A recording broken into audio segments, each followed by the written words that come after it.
نام مصطفیٰ صلی اللہ علیہ وسلم کا نفاذ اس ملک میں ابھی تک نہیں ہو سکا. یہ مسئلہ ہے اہم، اور یہی ہماری ترجیح ہے. 1948 میں جب شیخ الحدیث و تفسیر حجت الاسلام غزالی عصر حضرت علامہ کاظمی صاحب نور اللہ مرقدہ کی دعوت پر 1948 میں ہجری حساب سے تقریباً 50واں سال شروع ہو چکا ہے. جب 48 میں یہاں حضرت نے اجتماع بلایا اور مشائخ کرام اور علماء کرام حضرت کی دعوت پر یہاں تشریف لائے، جمعیت علماء پاکستان کی تأسیس عمل میں آئی، اس کا قیام عمل میں آیا، تو نظام مصطفیٰ ہماری منزل کا تعین ہو گیا، مقام مصطفیٰ کا تحفظ ہو گیا. یہ ہماری منزل معین ہو گئی. مختصر منشور ہے، بڑا مختصر اور جامع پروگرام ہے. یہ وہ پروگرام ہے جس پروگرام میں یہ وہ نظام ہے جس میں نظام زندگی بھی ہے اور نظام بندگی بھی ہے. اس دین و دنیا کے اس جامع پروگرام میں نمبر اولین ترجیح تھی مقام رسول صلی اللہ علیہ وسلم کا تحفظ.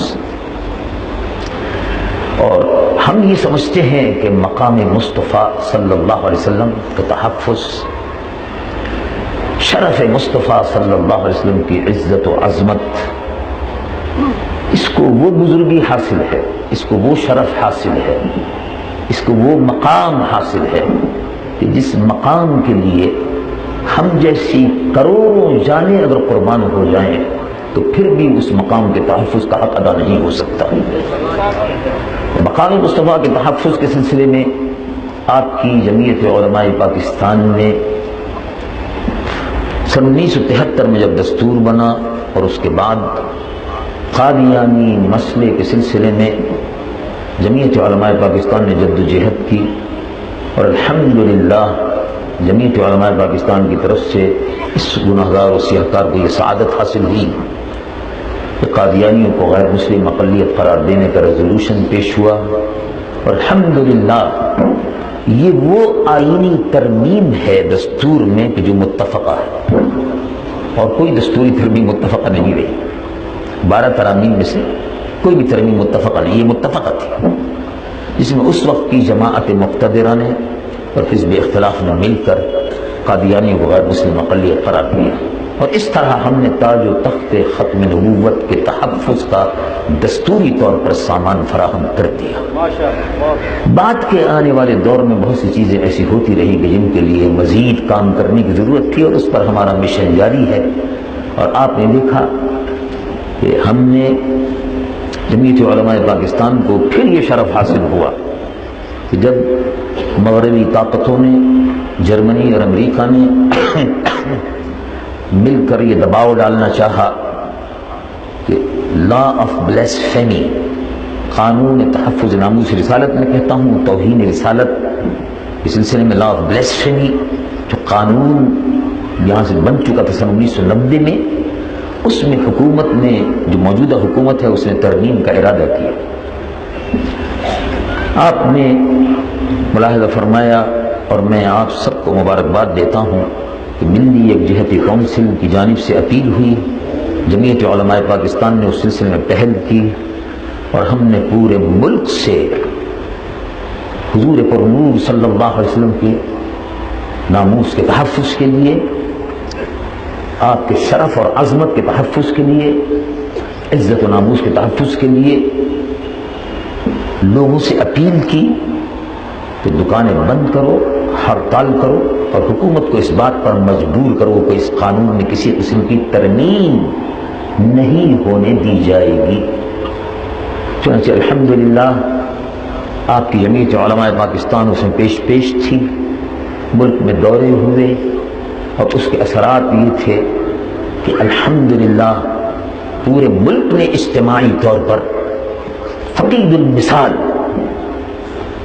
ہڑتال کر کے موجودہ حکومت کو بھی، یورپ کو بھی، اسلام دشمن مسیحی قوتوں کو بھی، سہولی طاقتوں کو چیلنج دیا کہ ہم اس ملک میں رسول اللہ کے گستاخ کے وجود کو برداشت نہیں کر سکتے. اور الحمدللہ الحمدللہ حکومت پسپا ہو گئی. جو ترمیم وہ کرنا چاہتے تھے، آپ کے اتحاد کی قوت نے، آپ کے نظم و ضبط نے اور آپ کی اس کامیاب ترین ہڑتال نے حکومت کے مذموم عزائم کو ناکام بنا دیا، اور آج وہ قانون اپنی جگہ پر موجود ہے. لیکن میں سمجھتا ہوں کہ ابھی کام ختم نہیں ہوا، ابھی ختم نہیں ہوا. نظام مصطفیٰ صلی اللہ علیہ وسلم کے نفاذ کا کام بھی ساتھ ساتھ چل رہا ہے. ملک میں نظام مصطفیٰ نافذ نہیں ہے، سودی نظام اپنی جگہ پر موجود ہے.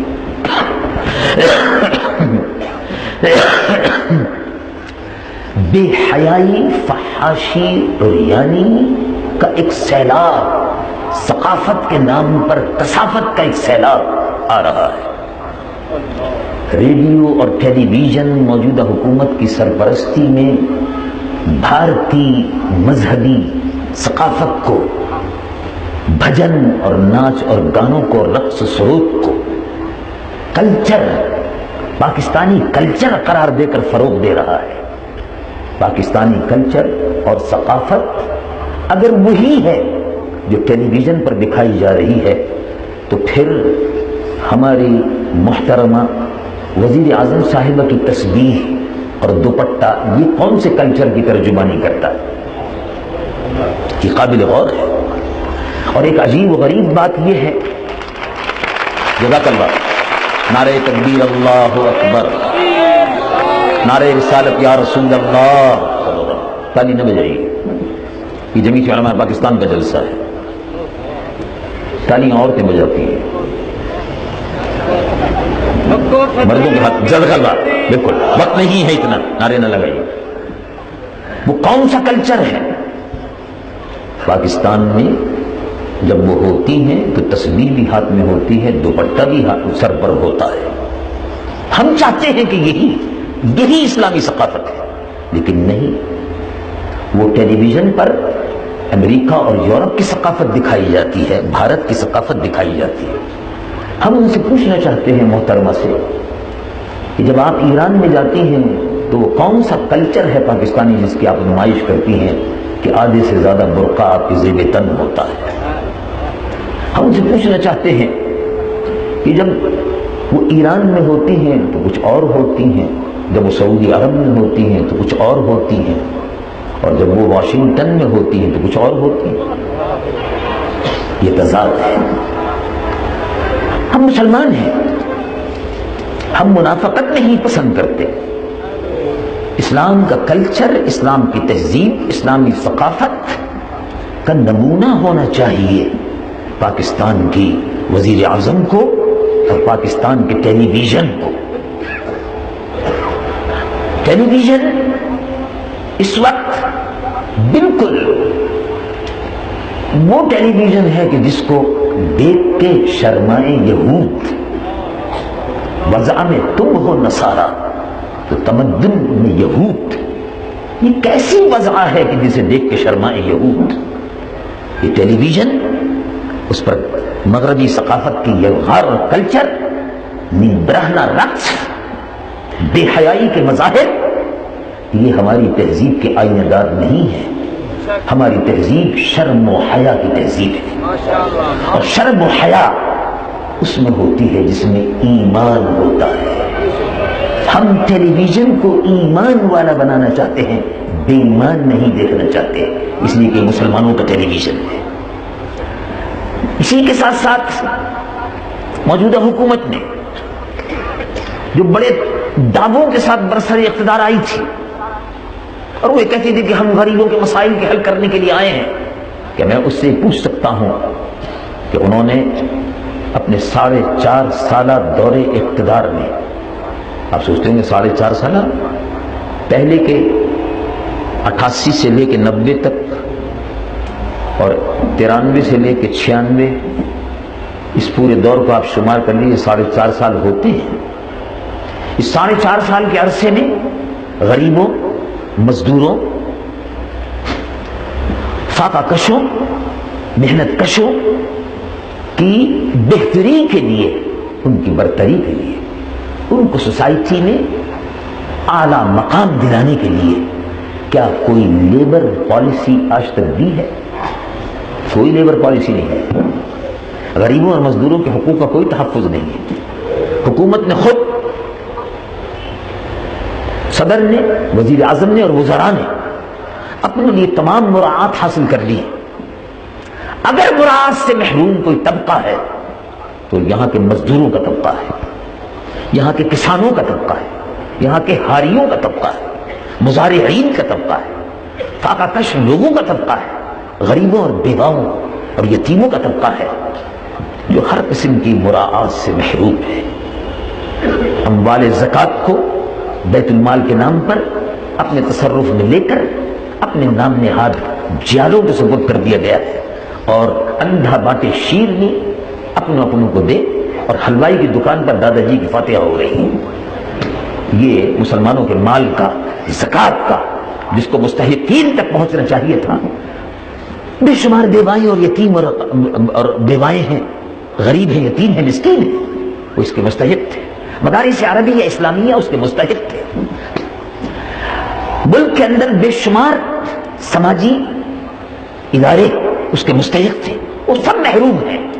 اور اگر محروم نہیں ہے تو حکومت مقتدرہ اور اس کے تمام جتنے بھی حوالی موالی ہیں، یہ سب کے سب اس سے محروم نہیں ہیں۔ غریب غربا محروم ہیں۔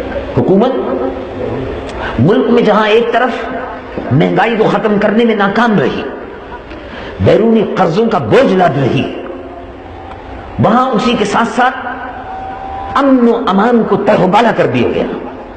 کوئی وطن عزیز کا کوئی شہر ایسا نہیں ہے جو ڈھاکے نہ پڑتے ہو، دن دہاڑے چوریاں اور ڈاکے نہ ہوتے ہو، لوگوں کو قتل نہ کیا جاتا ہو، بڑی بے دردی اور بے رحمی سے قتل کیا جاتا ہے۔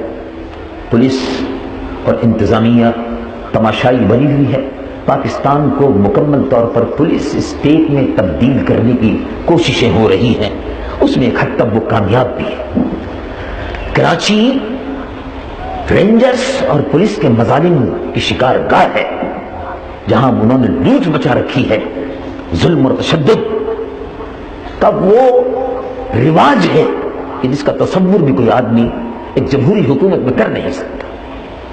یہ تو داخلی صورتحال تھی۔ پاکستان کے لوگوں کو مختلف قسم کے طبقات میں اور ایک دوسرے کی منافرت میں تقسیم کر دیا گیا۔ صوبائی عصبیتیں، کوٹا سسٹم کے نام پر صوبائی عصبیتیں پھیلائی جا رہی ہیں، اور وطن عزیز کا کوئی حصہ ایسا نہیں ہے کہ جو یہ کہہ سکے کہ ہم امن سے رہ رہے ہیں، کوئی شہر ایسا نہیں جو یہ کہہ سکے کہ ہم امن سے ہیں، کوئی گاؤں ایسا نہیں جو ہم کہہ سکے کہ ہم امن سے ہیں۔ زرعی پالیسی اس وقت ملک کی زمینیں تقریباً 40 لاکھ ایکڑ زمین سیم اور تھور کی نظر ہو چکی ہے، بیکار ہے، بنجر ہو گئی، اناج پیدا کرنے کے قابل نہیں رہی، اور نتیجہ یہ ہے کہ 20 لاکھ ٹن کی بھیک مانگنے کے لیے ہماری موجودہ حکومت کبھی آسٹریلیا کے دروازے پر دستک دے رہی ہے، کبھی کینیڈا اور امریکہ سے گیہوں کی بھیک مانگ رہی ہے، قرض مانگ رہی ہے۔ یہ گیہوں کی قلت، زرعی ملک، گیہوں پیدا کرنے والا ملک غلے سے محروم ہے، غلہ پیدا کرنے والا ملک، دالیں پیدا کرنے والا ملک بھارت سے دالیں برآمد کر رہا ہے، زرعی ملک آلو منگوا رہا ہے، مرچیں منگوا رہا ہے، پیاز منگوا رہا ہے، اور بھارت کے آگے دستے سوال دراز ہو رہا ہے۔ لالا جی، ہندو بنیے سے کہا جاتا ہے دال دے دو، روٹی دے دو، پیاز دے دو، سڑے ہوئے آلو اگر دے سکتے ہو وہ بھی دے دو۔ یہ نوبت کیوں پہنچی؟ میں سمجھتا ہوں کہ موجودہ حکومت ترقیاتی محاذ پر، صنعتی محاذ پر، مزدوروں کے محاذ پر، لیبر پالیسی کے محاذ پر، زراعت کے محاذ پر ہر اعتبار سے ناکام ہے، اور ملک پر نحوست کے سائے منڈلا رہے ہیں۔ منحوس سائے، رزق میں سے برکت اٹھ رہی ہے، اس لیے اٹھ رہی ہے کہ موجودہ حکومت کے منحوس سائے اس ملک پر ہیں۔ ظاہر ہے جہاں بھوت کا سایہ ہوگا اس مکان کو ہم کیسے یہ کہہ سکتے ہیں کہ وہ آباد رہے گا؟ وہ تو ویران ہی ہوگا۔ یہ منحوس سائے جو منڈلا رہے ہیں، ان کی نحوست جو پھیل رہی ہے موجودہ حکومت کی، یہ سب اس کے ثمرات ہیں جو ہم آپ اپنی آنکھوں سے دیکھ رہے ہیں۔ داخلی صورتحال کا مختصر سا تجزیہ کرنے کے بعد اب میں پیش کرتا ہوں خارجی صورتحال۔ ہم خارجہ پالیسی میں مکمل طور پر ناکام ہو گئے۔ ہماری خارجہ پالیسی کیا ہے؟ ہماری خارجہ پالیسی کیا ہے؟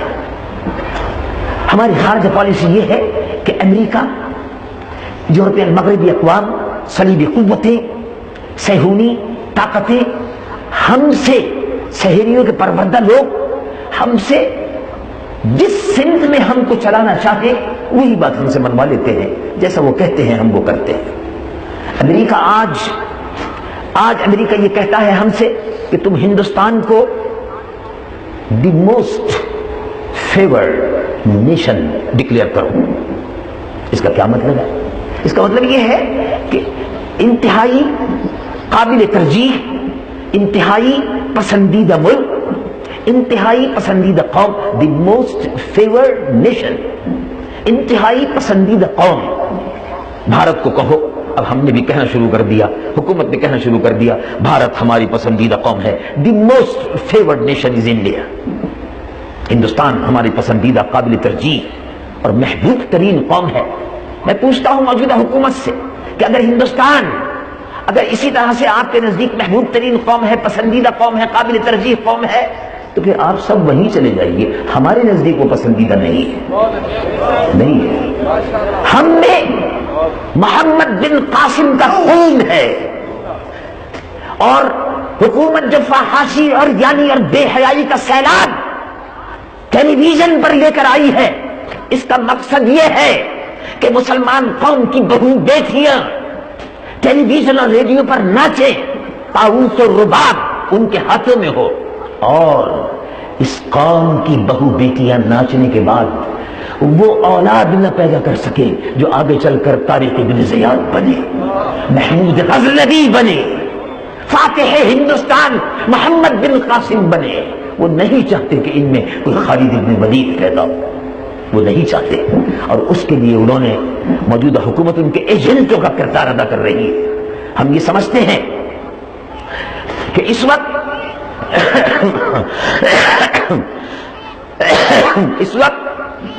اقلیتوں کو،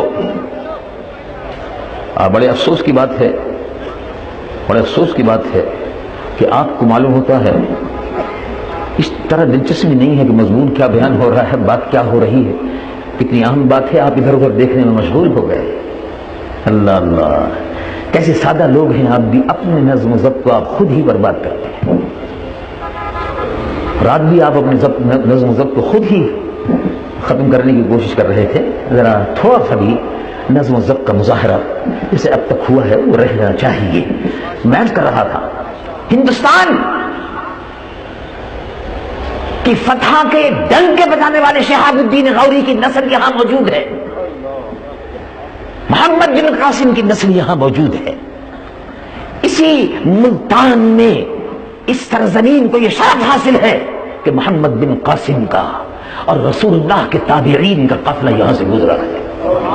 یہ مدینۃ الاولیاء ہے، یہ مدینہ، اور ہر صدی میں یہاں، ہر دور میں یہاں اولیاء اللہ پیدا ہوتے رہتے ہیں۔ اس دور کے ولی یہ کامل دیکھو علامہ کاظمی یہاں آرام فرما ہے، اس دور کے ولی یہ کامل پیر طریقت حضرت مولانا حامد علی رحمۃ اللہ علیہ اسی ملتان پر آرام فرما ہے، اور ہر ادوار میں یہاں اولیاء اللہ کی اس سرزمین پر تابعین کی برکت سے رحمت نازل ہوتی رہی ہیں اور انشاءاللہ نازل ہوتی رہیں گی۔ لیکن موجودہ حکومت نے اللہ تبارک و تعالی جل جلالہ وعظم والہ کے قہر و غضب کو دعوت دی ہے۔ قوم کی بہو بیٹیوں کو نشا کر، اسلام کو اس ملک میں نافذ نہ کر کے، نظام مصطفیٰ سے کھلی ہوئی بغاوت کر کے، دستور کا کھلا مذاق اڑا کر، دستور کو توڑا ہے۔ یہ حکومت دستور توڑنے کی مجرم ہے۔ آپ نے دستور کا مطالعہ کیا ہوگا، آپ کی جماعت جمعیت علماء پاکستان کو یہ شرف حاصل ہے